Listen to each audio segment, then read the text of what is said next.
you do something with her? No.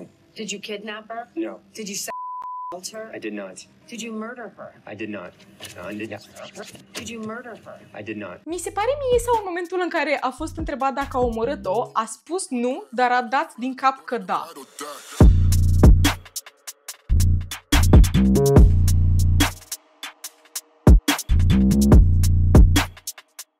Salutare, fan True Crime, azi zi de traumă, eu sunt Ceci și aici vorbim despre cei mai oribili criminali pe care am putut să găsesc vreodată. Doamne, cazul de astăzi este wild din nou. Nu știu unde, Doamne, iartă-mă, le găsesc, mai ales că ne ducem în 2011. Așa că dacă vreți să treceți liniștiți peste acest videoclip și să dormiți bine la noapte, vă rog frumos, puneți mâncarea aia deoparte. Suntem în 2011 în Denver, America, bineînțeles, și avem o fată de 19 ani pe nume Kenya Monhe. 31 martie, mai exact, Kenya avea să iasă cu niște prietene în club și toată săptămâna asta să învețe, voia și ea să iasă, să se relaxeze, să se distreze puțin. Această fată de 19 ani era o fată foarte, foarte responsabilă și deși știu că ceea ce urmează să zic nu sună prea responsabil, dar ea locuia acasă cu tatăl ei pe nume Tony, mama ei și cu alți 4 frați. În acea seară specifică nu avea să iasă cu prietenele ei cele mai bune cu care ieșea de obicei, dar ieșea cu un alt grup de prietene și fetele aveau ID-uri false la ele pentru că nu aveau încă 21 de ani și știți că în America nu poți să intri într-un bar sau să bei până la vârsta de 21 de ani. Deși poți să-ți iei permisul la 16 ani și să-ți cumperi o armă la 18, dar, America, it is not my business, ok? Inițial, ele s-au dus la un club și li s-a refuzat intrarea pentru că oamenii și-au dat seama că aveau ID-uri false și după s-au dus către acest club numit 24K. Și acum, fetele cu care a ieșit Kenya noastră nu erau atât de apropiate una de alta, așa că atunci când Kenya a dispărut, nu a pus nimeni nicio întrebare. Da, poate a plecat acasă cu vreun bărbat sau poate s-a îmbătat și într-un colț undeva prin clubul ăsta, dar nu prea ne interesează atât de mult și mă miră sincer că nu a pus nimeni niciun semn de întrebare, nici măcar atunci când au găsit pe canapeaua unde aveau ele masă, poșeta și telefonul acestei fete. Cine, Doamne iartă-mă, pleacă acasă fără telefon, fără poșetă, fără documente? A doua zi dimineața, fata de 19 ani trebuia să se întoarcă de la club și să doarmă la iubitul ei acasă. Iubitul ei îi sună sora de dimineață. Hei, Kenya nu s-a întors. Știi cumva dacă s-a întors la voi acasă, dacă s-a dus acasă la părinții ei? Nu știi nimic, ok, sunăm prietenele, sunăm pe toată lumea, această fată este de negăsit. Tatăl ei sună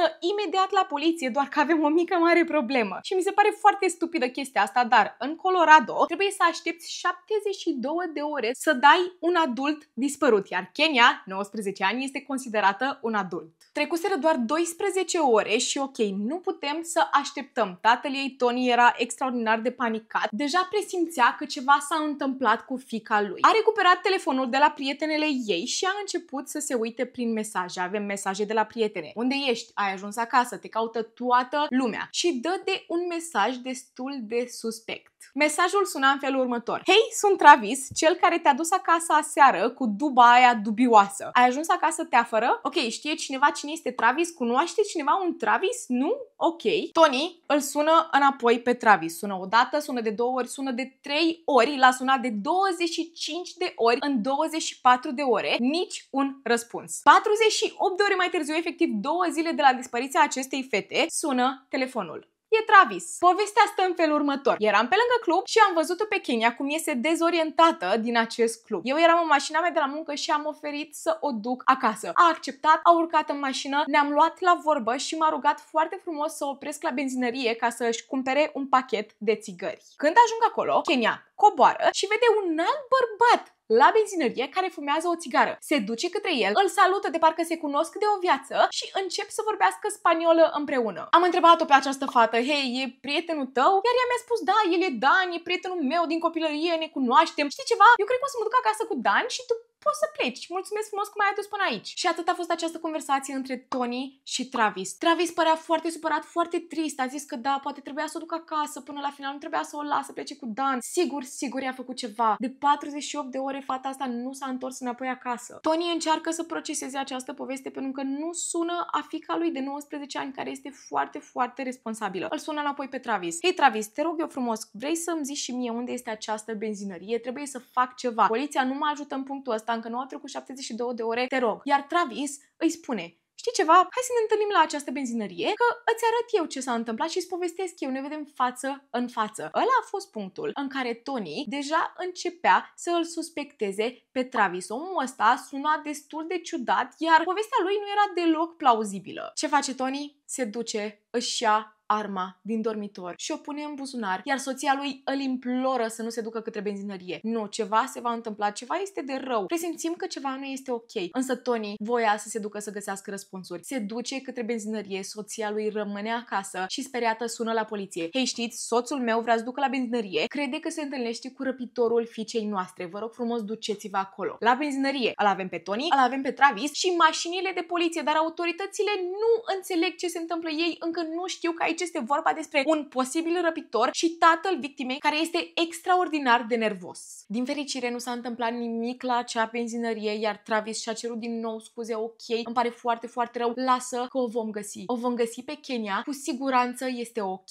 Au trecut 72 de ore în punctul ăsta și oficial Kenya este dată dispărută. Vreți să știți cine este primul pe lista de suspecți? Bineînțeles că Travis, pentru că el a fost ultima persoană care a văzut-o în viață. Să vă spun așa despre acest bărbat, ca să înțelegeți și voi puțin, că v-am tot zis de el, dar nu v-am povestit despre el. Avea 31 de ani și deținea o brutărie, din câte am înțeles este o brutărie, ok? Părea că este un om pe două picioare, foarte bun, dar vă zic de pe acum, el a fost arestat în trecut, ok? Avea un cazier lung și lat încă de la vârsta de 17 ani. A fost arestat de 5 ori pentru jafuri, de câteva ori pentru asalt, deținere de armă și substanțe ilegale. Da, nimic dubios la acest bărbat, nimic dubios, dar hei, are 31 de ani. Este un bărbat în toată firea, deține un business. Mai târziu s-a aflat că el, de când era mic, era un mincinos desăvârșit. Una din minciunile lui preferate era că el a mers în armată, dar a fost trimis acasă după ce a văzut prea multe suflete rănite. Sau altă minciună pe care o spunea foarte des este că el suferă în această viață pentru că mama lui are cancer. By the way, mama lui perfect sănătoasă. Acum, Travis, ați înțeles despre el, da? Avem o investigație deschisă și autoritățile obțin un mandat să îi caute în dubă. El deținea această dubă cu care transporta produsele pe care le vindea la brutărie. Știți voi, păinică, ce doamne iartă-mă să mai vinde la brutărie covrigi, I guess? Ok, deschidem ușile. Mașina este goală, duba este goală, impecabilă chiar. Dar de ce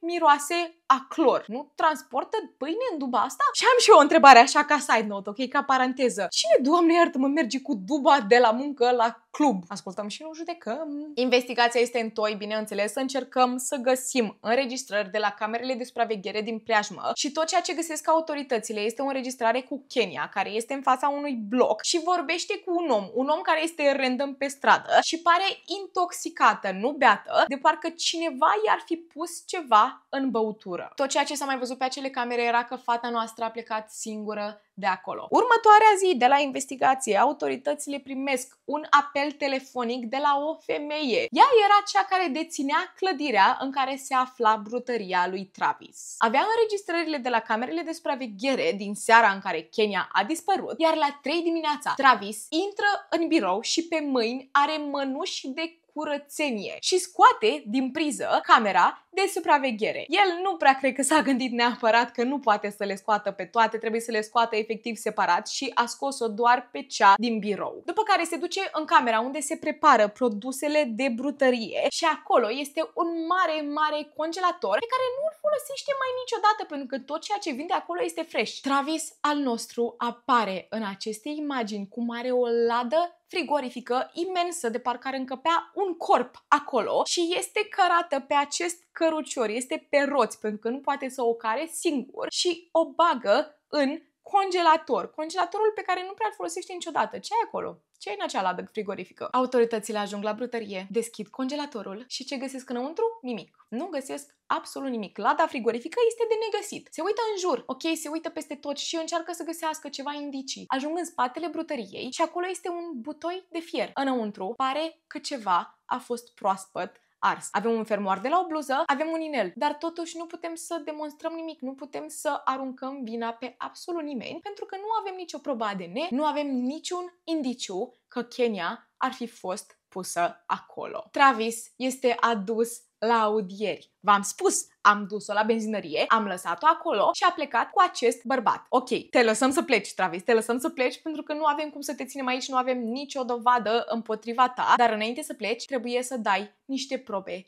ADN. După ce a ieșit din secția de poliție, bineînțeles vă dați seama că toată această situație era la știri, era peste tot în ziare, așa că în fața secției de poliție avem un reporter. Hai să-i luăm un reportaj acestui om, pentru că toată lumea crede că este un criminal cu sânge rece. Crede că a răpit-o pe această fată, poate o ține ascunsă undeva. Iar Travis ce face? Se pune în fața camerei și dă acest interviu. Încearcă să își curețe numele în public, ok? El este o persoană complet nevinovată, a vrut să facă un lucru bun și acum toată lumea arată cu degetul către el. A fost întrebat, ai răpit-o? Nu. Ai agresat-o? Nu. Ai omorât-o? Nu. O să vă las să vă uitați la acest clip și să mai spuneți odată dacă vedeți ceva ciudat, vă rog eu frumos. Did you do something with her? No. Did you kidnap her? No. Did you assault her? I did not. Did you murder her? I did not.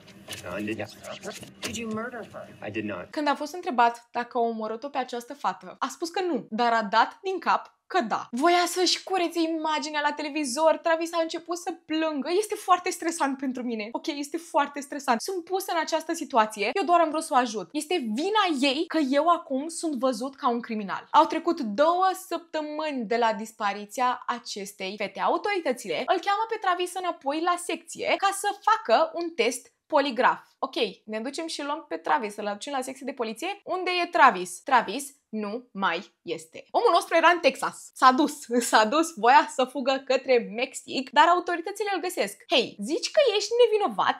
De ce ești în Texas? Unde încerci să fugi? De ce? Pare că mergi în Mexic, ok? Nu plecam în Mexic, nu, m-am dus să vizitez Texasul, ok? Chiar era momentul să vizitez acest stat și autoritățile îi zic, hei, ești un suspect principal într-o investigație deschisă, trebuie să pleci înapoi în Denver, ok? Până se închide această investigație, până putem să te eliminăm de pe lista de suspecți, trebuie să rămâi în Denver. Travis este adus înapoi, dar tot este lăsat în libertate. Ce nu știe el este că totuși este monitorizat 24/7, dar este în libertate. O lună mai târziu de la dispariția acestei fete, pe 5 iulie mai exact, niște oameni sună speriați la autorități. O casă a luat foc. În fața casei avem o femeie pe jos care este bătută și arsă din cap până în picioare și este și complet dezbrăcată. Lydia Tillman era o femeie de 30 de ani, este bineînțeles dusă direct la urgențe și băgată într-o comă ca să o bage în sala de operație. A fost bătută atât de tare încât maxilarul ei a fost efectiv mutat și vă zic că până în ziua de astăzi abilitatea ei de a vorbi a fost afectată extraordinar de tare. Was recently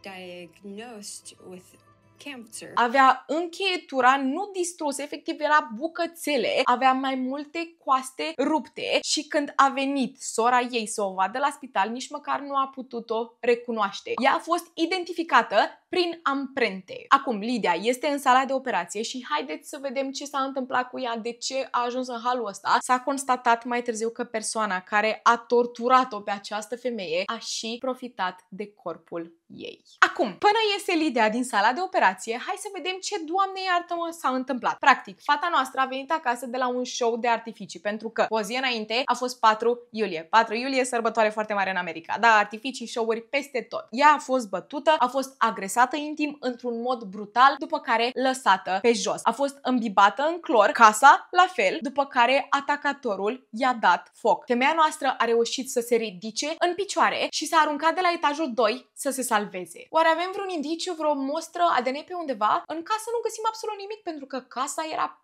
plină de clor și s-a și dat foc. A curățat atacatorul atât de bine această casă? Casa da. În casă nu s-a găsit absolut nimic, dar sub unghiile Lidiei avem niște ADN. Țineți minte când i-am luat ADN-ul lui Travis? Hai să vedem dacă este vreo potrivire între ce se află sub unghiile Lidiei și ADN-ul acestui monstru. Însă marea problemă este că trebuie să așteptăm o săptămână întreagă să aflăm rezultatele. Între timp, încă nu putem să îl arestăm pe Travis. Trece o săptămână, ok? Trece o săptămână și omul nostru este monitorizat 24/7. Din fericire, el nu știe lucrul ăsta, ok? Și este afară, în mijlocul nopții, pe lângă niște cluburi din nou și urmărește o fată care merge pe stradă. Poliția se apropie de el cu pretextul că fac un control de rutină. Spune-ne cum te cheamă. Te rog, trebuie să te identifici. Iar Travis le spune că numele lui este Travis Kennedy. V-am zis numele lui de familie? Nu e Kennedy. Numele lui de familie este Travis Forbes. Deci omul meu a mințit, a dat un nume fals, așa că este arestat.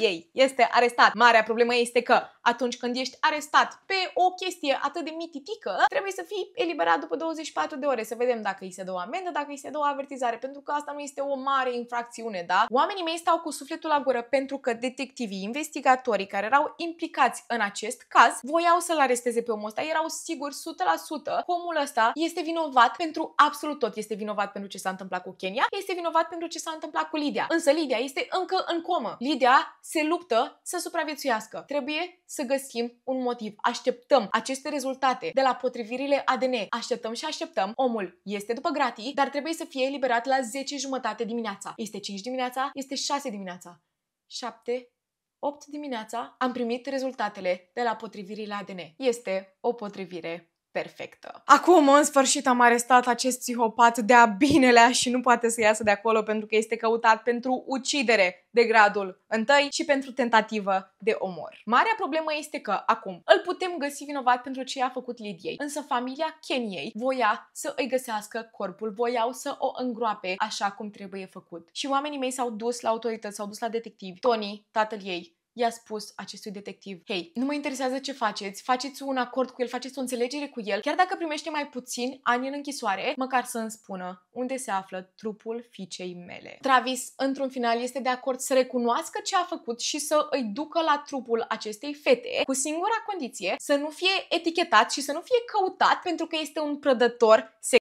Puteți să mă acuzați de ucidere, puteți să mă acuzați de răpire, dar nu de agresiune intimă. Și să nu-mi dați pedepsa cu moartea. Nu vreau pedepsa cu moartea. Puteți să mă băgați la închisoare, să mă faceți criminal, whatever. Nu vreau să mă vadă lumea ca acest prădător, știți? Chiar dacă sunt unul. Acum, dacă nu știți, în închisoare, dacă ești un prădător, este mai rău decât dacă ești un ucigaș. Ok, Travis, nu o să te căutăm pentru agresiune intimă și nu vei primi închisoare pe viață. Du-ne, te rog, să vedem unde este corpul acestei femei. Kenya este îngropată în pădure, lângă niște copaci. A spus că a luat-o de la club și săraca fată a leșinat în mașină. Cât era inconștientă, a dezbrăcat-o și a profitat de corpul ei. Cât era peste ea, Kenya s-a trezit și a încercat să-l dea jos, dar Travis o strânge de gât până a lăsat-o fără suflare. A dus-o la brutărie, unde a băgat-o în această ladă frigorifică, după care în congelator a dezbrăcat-o în pielea goală și a ars toate hainele în acest butoi. După care a luat corpul, a băgat-o înapoi în dubă și a îngropat-o în această pădure. A spus în felul următor, și citez: dacă aș fi ucis cu sânge rece și omul ar trebui să mă îngroape undeva, aș prefera să mă îngroape undeva frumos. De aia am îngropat-o în pădure, pentru că priveliștea este atât de frumoasă, lângă acești copăcei. Da, familia ar trebui să mulțumească că am lăsat-o să se liniștească într-un loc atât de minunat.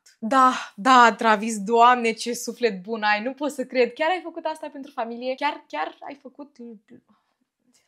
A trecut vreo jumătate de an până la proces. Lydia a supraviețuit, însă nu putea încă să vorbească sau să meargă fără ajutor și a participat la acest proces. O să vă citez ce a scris Lydia ca să fie citit la acest proces. Nu m-ai distrus. Spiritul meu, sufletul meu și mintea mea e neatinsă. Sper să găsești pace în viața asta. Travis Forbes, te iert pentru ce mi-ai făcut. Girl, nu, sincer, nu cred că aș putea în viața vieților mele. Femeia asta a rămas cu dizabilități pentru tot restul vieții ei. Încă în anul 2025 se chinuie să vorbească. Only reason why he didn't is because of